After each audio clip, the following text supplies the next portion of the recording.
Peace to the family. This is Soul Consciousness TV. It's your boy Kufu Shabazz. We back again. My brother King Norman has a powerful presentation for us today. What's going on, my brother? Hotep. Peace, Hotep, family. my brother. What's the word? Today we're going to continue on speaking a little more spirit science. But the lecture today is going to be on spirit. What is spirit? So let's get to it. In cosmology, your spirit refers to your ka. The ka is the second part of your separation in cosmology. Ka deals with your earth reincarnations and your earthly existence and your earthly life lessons. In other words, what you do not complete in this life, you're bound to come back down and do it again. And that is part of reincarnation, because life is a continuum and energy spirals up. Now, in cosmology, the first part of your separation would be the Ba. And the Ba is more soul, less your soul. And that is basically your mortal existence. And that can refer to your divine nature or your higher self. In cosmology, you also have to realize that consciousness created the universe. And consciousness divided into two separate entities or into two separate states. And that's why you have your Ka and your Ba. Not only do we have physical DNA, but we also have spiritual DNA. So therefore, you have a set of deities that created your soul, when and when not, or created your soul and your spirit.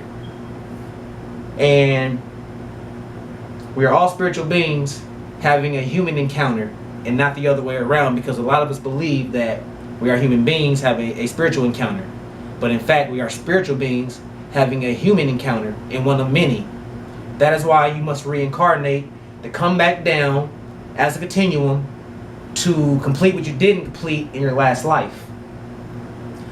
The dictionary definition of spirit can mean breathe or breath. In other words, if you're not breathing, you're not doing anything spiritual. That is why it is suggested that one should meditate at least 3 times a week. You can do an air meditation. That is meditating with the element of air in any form that you feel is proper. It can be freestyle meditation, or it can be a transcendental meditation. But free form is basically the most popular thing in the Americas today, because there really is no set standard. It is what you feel is right. You can meditate with the element of air, as I said before. So that can be a good prime example of an air meditation. You can also meditate with the element of earth, grounding and centering, drawing earth energy, going outside, standing barefooted in the earth, to therefore get rid of unwanted, negative, unbalanced energy and to draw in clean, balanced, and positive energy. You can also meditate with the element of water. So basically a nice little meditation in the shower. It takes no more than 5 minutes. You can also meditate with the element of fire, a candle meditation, or you can gaze and stare into a candle and meditate. No method is wrong, and there is no wrong or right way. There are many different methods and many different forms. And of course, you can meditate with spirit. But spirit you do not have to invoke, because spirit is always present. Spirit is beyond time and doesn't have any time, because it governs all times. And spirit is center in circumference, which means it is always around us. And the archangel that corresponds to spirit is Metatron. And just like higher self, spirit has no gender. Spirit is like melanin, because spirit is everywhere in the universe. So not only does everything have spirit, everything has melanin. And melanin can be another word for spirit, or another definition or meaning of spirit. Humans have a soul and have a spirit. Animals have a soul and have a spirit. Humans have chakras. Animals have chakras. And the earth has chakras, because everything is connected. Voodoo or voodoo can also mean spirit. And basically, when you're doing voodoo, you're invoking spirit or invoking your higher self. In other words, if you cannot see them as gods and goddesses, look at it as masculine and feminine energy, or you are invoking the masculine and feminine principles and qualities of a divine nature. In other words, you don't bow down or worship anything. You simply appease and invoke because you understand that it is your higher self and that you are God. Therefore, you are equals and you walk side by side. Spirit is everywhere in the universe. Everything has spirit. Spirit equals life. And life is a continuum. And there are many different ways to invoke spirit or to know spirit is real. And a few forms of divination can be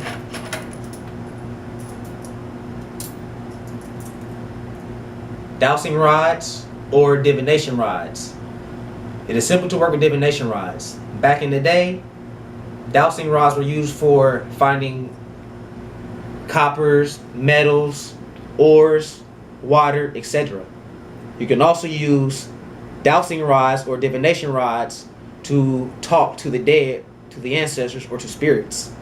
The way you know that it works is when you get a no, or an answer is incorrect, or you didn't get an answer, they stay still. When you know that you're talking to a spirit, or you know that you got an answer, they will spin in a circular motion, letting you know that yes, we are present and we are in the building. Another way to work with divination rods or dowsing rods is to measure the aura of a person. As you walk into a person and as you get in closer, they will begin to spread out. As you step back from a person and get away from their aura, they will begin to close back in. So remember, if you get a no, or if it is a no, they don't move. If you get a yes, they will start to spin simultaneously. Sometimes if the energy or if the presence is real strong of the spirit, they will spin in a 360-degree circular motion. That is one form of divination, which is a form of higher self.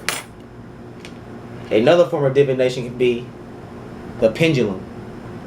And the pendulum is a form of your higher self. And the pendulum is very easy to use. Some might hold it like this, and for north and south or up and down can mean yes. For east and west or for left and right can mean no. In a circular motion can mean maybe. You can hold it like this and get your answers to work with the pendulum, or you can put your hand underneath the pendulum to work with the pendulum, because your hand has electromagnetic field and electromagnetic energy. Another way to work with a pendulum can be as such, to maintain a steady, firm grip, so that way it doesn't move. And you can command your pendulum, because remember, it is your higher self. To tell it to stop, you simply say stop. Stop. Stop. Thank you. You always say thank you afterwards. Then you can say, well, give me a yes or no. Yes and no is up and down. And as you can see, it moves up and down. Stop. Stop. Stop. Thank you. No can be left and right. No. As you can see, it's moving left and right. And as you can see, I'm not moving my hand or my arm. And this is basically a couple forms or a few forms of divination. In a later class, I'll come back with a basic class on divination. We can do tarot cards. We can do astrology, which is another form of divination. We can do scrying, which is basically looking in a bowl of water to predict several futures or outcomes and what and what not. There are many different forms of divination. The pendulum, that's another form of divination, which I just showed you, and dowsing rods or divination rods. And remember, that spirit is always centered in circumference, and spirit is always present, and everything has spirit. And that's pretty much the lesson for the day and the spirit science that I want to drop. And if Brother Kufu Shabazz has anything else, I'm gonna give it back to him. I got a question.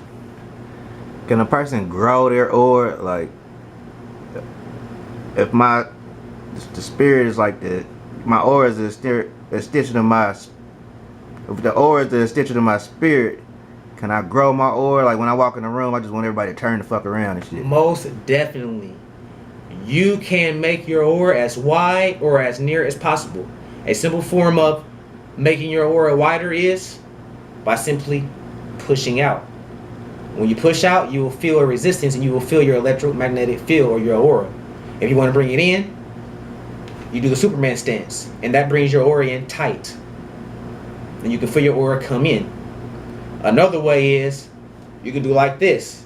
So if you say you've never done magic before in your life, you're a damn lie. Because if you've done this, then you have done magic. Because when you do this, that is simply bringing your aura in very tight and letting that individual know that you're not for no bullshit. But the problem is when you bring it in so tight, it can end up locking itself in. So you have to make sure that you bring it out and push it back out. But that's why you keep a shield. Especially if you're a practitioner, you must have a shield against energy vampires and against psychic flack of all types and of all kinds. And that is another reason why you meditate. Meditation is simply focusing. It is simply focusing in or narrowing your mind to one particular object. And what that does is that helps you to sustain positive energy and get rid of the negative energy that you have present upon you. Or any more questions? That's all I got, my brother. Alright, peace to the family. I would like to subscribe to the channel. We got more and more content coming. Peace. Hotel.